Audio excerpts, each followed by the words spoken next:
YS వివేక హత్య కేసులో కీలక పరిణామం చోటు చేసుకుంది. పులివెందుల పోలీసులు తనపై నమోదు చేసినటువంటి కేసును కొట్టివేయాలంటూ వివేక కుమార్తె సునీత దంపతులు తెలంగాణ హైకోర్టును ఆశ్రయించారు. కేసులో తదుపరి చర్యలు నిలుపుదల వేస్తూ మధ్యంతర ఉత్తర్వులు జారీ చేయాలని న్యాయస్థానాన్ని కోరారు. హైకోర్టు పబ్లిక్ ప్రాసిక్యూటర్ సహా కృష్ణారెడ్డిని ప్రతివాదులుగా పిటిషన్లో చేర్చారు.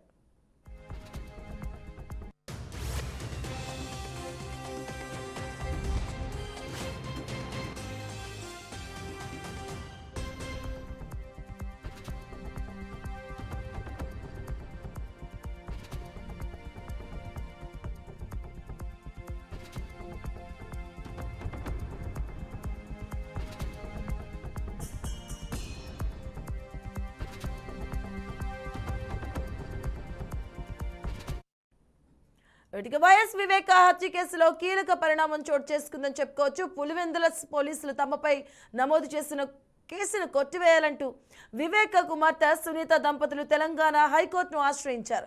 కేసులో తదుపరి చర్యలు నిలుపుదల చేస్తూ మధ్యంతర ఉత్తర్వులు జారీ చేయాలని న్యాయస్థానాన్ని కోరారు.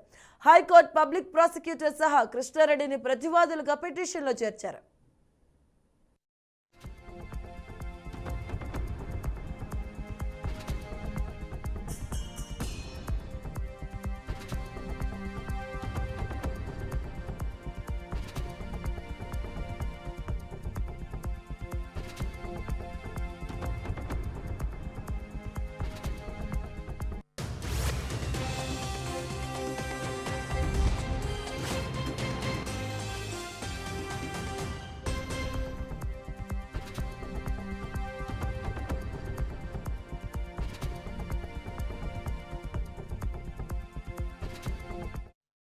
తెలంగాణ హైకోర్టును ఆశ్రయించారు. వివేక్ కుమార్తె అల్లుడు తమపై కేసు నమోదుకి కొట్టివేయాలంటూ పిటిషన్ దాఖలు చేశారు. తెలంగాణ హైకోర్టులో వివేక్ కుమార్తె అల్లుడిపై కూడా కేసు నమోదు చేశారు పులివెందుల పోలీసులు. ఈ నేపథ్యంలో తదుపరి చర్యలకు మధ్యంతర ఉత్తర్వులు ఇవ్వాలంటూ కూడా వారు ఆశ్రయించినట్టుగా తెలుస్తుంది. దీనికి సంబంధించిన పూర్తి వివరాలు మా కరెస్పాండెంట్ సురేందర్ అందిస్తారు. సురేందర్.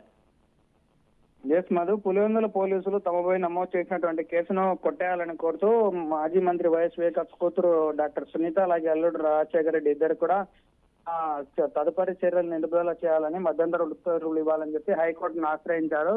దీనికి సంబంధించి దాదాపు 2-3 రోజుల నుంచి కూడా కడప జిల్లా వ్యాప్తంగా తీవ్ర చర్చనీయాంశంగా మారినటువంటి విషయంగా చెప్పుకోవచ్చు. ఎందుకంటే వివేక కుమార్తె అల్లుడు రాజశేఖర రెడ్డి అలాగే విచారణ అధికారిగా ఉన్నటువంటి ఎస్పీ రామ్ సింగ్ వీళ్ళ ముగ్గురు మీద కూడా పులివెందుల పోలీసులు ఎఫ్ఐఆర్ నమోదు చేశారు. అలాగే వాళ్ళ ముగ్గురు మీద ఈ నెల 28వ తారీఖున ఛార్జ్ షీట్ కూడా నమోదు చేశారు. ఈ ఛార్జ్ షీట్ ను సవాల్ చేస్తూ కూడా క్వాష్ పిటిషన్ వేశారు సిబిఐ అధికారులు. దానికి సంబంధించినటువంటి ప్రతులు కూడా నిన్న జమ్మలమడుగు సబ్ మేజిస్ట్రేట్ ముందర అప్పగించెళ్లారు. దీనికి సంబంధించి క్వాష్ పిటిషన్ తొందరలోనే విచారణకు రాబోతా ఉంది. గతంలో కూడా ఈ ఎస్పీ రామ్ సింగ్ విచారణ అధికారి ఉన్నటువంటి సందర్భంలో ప్రస్తుతం ఏపై ముద్దాయిగా ఉంటూ రిమాండ్ లో ఉన్నటువంటి దేవిరెడ్డి శివశంకర్ రెడ్డి కుటుంబ సభ్యులు కూడా ఎస్పీ రామ్ సింగ్ పైన కేసులు నమోదు చేయడంతో వాటిని హైకోర్టుకి వెళ్లి ఆయన దాన్ని కొట్టేసినటువంటి సందర్భం కూడా ఉంది. మరోసారి ఎస్పీ రామ్ సింగ్ ను టార్గెట్ చేస్తూ మాజీ వివేకానంద రెడ్డి మాజీ పిఏ కృష్ణారెడ్డి ఈ కేసు పెట్టడంతో దీన్ని కోర్టు పరంగా పులివెందుల కోర్టు వెంటనే పులివెందుల పోలీసులు కేసు అప్పగించారు. జనవరి 4వ తేదీలోపు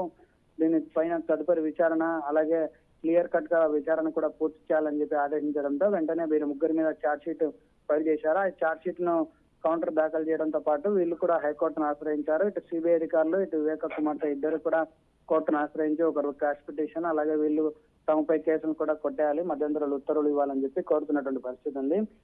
తమ కుటుంబ సభ్యులను ఎవరైతే వివేక కుమార్తె అలాగే అల్లుడు రాజశేఖర రెడ్డి ఆరోపణల నేపథ్యంలో వాళ్ళనే టార్గెట్ చేస్తూ పిఏ కృష్ణారెడ్డిని లోకల్లో ఉన్నటువంటి వ్యక్తులు కొంతమంది ప్రభావితం చేసి తమను వేధిస్తున్నారని చెప్పి వివేక కుమార్తె కూడా చెప్పుకొస్తుంది.